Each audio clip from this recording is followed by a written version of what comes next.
ಓಂ ಶ್ರೀ ಗುರು ಬಸವಲಿಂಗಾಯ ನಮಃ. ಎಲ್ಲ ಪ್ರೀತಿಯ ಶರಣ ಬಂಧುಗಳಿಗೆ ಶರಣು ಶರಣಾರ್ಥಿಗಳು. ಇವತ್ತಿನ ಒಂದು ವಿಡಿಯೋದಲ್ಲಿ ಅಣ್ಣ ಬಸವಣ್ಣನವರು ತಮ್ಮ ವಚನದಲ್ಲಿ ಎಷ್ಟು ಅದ್ಭುತವಾಗಿ ಹೇಳಿದ್ದಾರೆ ಅನ್ನೋದನ್ನು ನೋಡೋಣ ಬನ್ನಿ. ಕೆಂಚ ಕರಿಕನ ನೆನೆದರೆ ಕರಿಕನಾಗಬಲ್ಲನೆ, ಕರಿಕ ಕೆಂಚನ ನೆನೆದರೆ ಕೆಂಚನಾಗಬಲ್ಲನೆ. ಕೆಂಚ ಕರಿಕನ ನೆನೆದರೆ ಕರಿಕನಾಗಬಲ್ಲನೆ, ಕರಿಕ ಕೆಂಚನ ನೆನೆದರೆ ಕೆಂಚನಾಗಬಲ್ಲನೆ.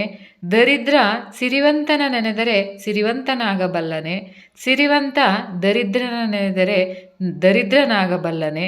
ಮುನ್ನಿನ ಪುರಾತನರ ನೆನೆದು ಧನ್ಯನಾದೆನೆಂಬ ಮಾತಿನ ರಂಜಕರ ನೇನೆಂಬೆ ಕೂಡಲ ಸಂಗಮ ದೇವ. ಮುನ್ನಿನ ಪುರಾತನರ ನೆನೆದು ಧನ್ಯನಾದಹನೆಂಬ ಮಾತಿನ ರಂಜಕರ ನೇನೆಂಬೆ ಕೂಡಲ ಸಂಗಮ ದೇವ. ನೋಡ್ರಿ, ಇದ್ರ ಅರ್ಥ ಎಷ್ಟು ಚೆನ್ನಾಗಿದೆ. ಬಸವಣ್ಣನವರು ಮೂಲತಃ ವಿಚಾರವಾದಿ. ಬಾಲ್ಯವನ್ನು ಕಳೆದು ಬುದ್ಧಿಯ ಒಂದು ಬಲಿಯ ತೊಡಗಿದ ಮೇಲೆ ವೈದಿಕ ಕಂದಾಚಾರಗಳ ಸಂಕೇತದಂತಿದ್ದ ಜನಿವಾರವನ್ನು ಕಿತ್ತೆಸೆದು ಶೈವ ಧರ್ಮದ ಚಳುವಳಿಯಲ್ಲಿ ಸೇರಿಕೊಂಡ್ರು. ವರ್ಣಾಶ್ರಮ ವ್ಯವಸ್ಥೆಯನ್ನು, ಅದರ ಕರಾಳ ರೂಪವಾದ ಜಾತಿ ವ್ಯವಸ್ಥೆಯನ್ನು ಬಲವಾಗಿ ವಿರೋಧಿಸಿದಂತಹ ಬಸವಣ್ಣನವರು ವೈದಿಕ ಶಾಹಿಯು ಹುಟ್ಟುಹಾಕಿದ್ದು ನಂಬಿಕೆ, ಧರ್ಮ, ಮೋಕ್ಷ, ಇಹಪರ ಮೊದಲಾದ ಎಲ್ಲ ವಿಚಾರಗಳನ್ನೆಲ್ಲ ತನ್ನದೇ ಆದ ಕಾಯಕ ನೆಲೆಯಲ್ಲಿ ವ್ಯಾಖ್ಯಾನಿಸಿ ಹೊಸ ಒಂದು ಅರ್ಥವನ್ನು ನೀಡಿದರು.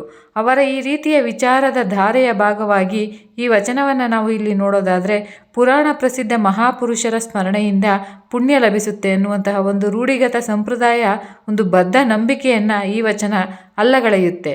ಕೆಂಚನು ಕಪ್ಪಗಾಗಿರುವುದನ್ನು ನೆನೆದರೆ ಕಪ್ಪಗಾಗಲಿಕ್ಕೆ ಸಾಧ್ಯವೇ? ಕಪ್ಪಗಿರುವವರು ಕೆಂಪಗಾಗಿರುವವರನ್ನು ನೆನೆಸಿಕೊಂಡರೆ ಅಥವಾ ಸ್ಮರಿಸಿಕೊಂಡರೆ ಕೆಂಚನಾಗಲು ಸಾಧ್ಯವೇ? ಹಾಗೆಯೇ ಬಡವನೊಬ್ಬ ಶ್ರೀಮಂತನನ್ನು ನೆನೆದರೆ ತಾನು ಶ್ರೀಮಂತನಾಗಲಿಕ್ಕೆ ಸಾಧ್ಯವೇ?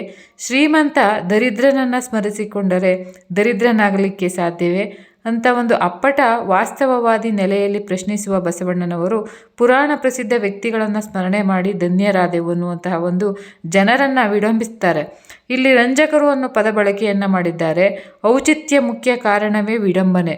ಕಾರಣ ಅವರ ಈ ನಂಬಿಕೆಗೆ ರಂಜನೆ, ತಮಾಷೆ ಅಲ್ಲದೆ ಬೇರೆ ಏನೂ ಅಲ್ಲ ಅನ್ನೋದು ಬಸವಣ್ಣನವರ ಒಂದು ಭಾವಕಾಯಕ ತತ್ವವಾದಿಯಾದಂತಹ ಬಸವಣ್ಣನವರು ತನಗಿಂತ ಹಿಂದಿನ ಎಲ್ಲ ವೈದಿಕ ಜೈನ ತತ್ವಗಳನ್ನು ಬಲ್ಲವರಾಗಿದ್ದರು. ಅಲ್ಲದೆ ಅಂದು ಕಾವ್ಯವಾಗಲಿ ಪುರಾಣವಾಗಲಿ ಧಾರ್ಮಿಕ ಉದ್ದೇಶವನ್ನು ಹೆಚ್ಚಾಗಿ ಹೊಂದಿದ್ದು.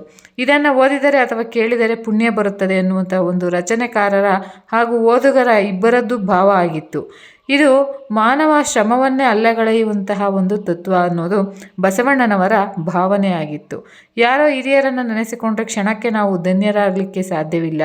ನಾವು ಧನ್ಯರಾಗಬೇಕಾದರೆ ಅಂತರಂಗ ಬಹಿರಂಗ ಶುದ್ಧಿಯನ್ನು ಸಾಧಿಸಬೇಕು, ನಿಷ್ಠೆಯಿಂದ ಕಾಯಕ ಮಾಡಬೇಕು, ಸರ್ವಜೀವಿಗಳ ಮೇಲೆ ದಯೆಯನ್ನು ಹೊಂದಿರಬೇಕು ಅನ್ನೋದು ಬಸವಾದಿ ಶರಣರ ಒಂದು ನಂಬಿಕೆಯಾಗಿತ್ತು. ಹಾಗಂತಲೇ ಅವರು ಇಂತಹ ಒಂದು ರೂಢಿಗತ ನಂಬಿಕೆಗಳನ್ನು ಹುಸಿಗೊಳಿಸಿದರು. ಇಲ್ಲಿನ ಕರಿಕ ಕೆಂಚನ ರೂಪ ನಿಜಕ್ಕೂ ಅರ್ಥಪೂರ್ಣವಾದಂತಹದ್ದು.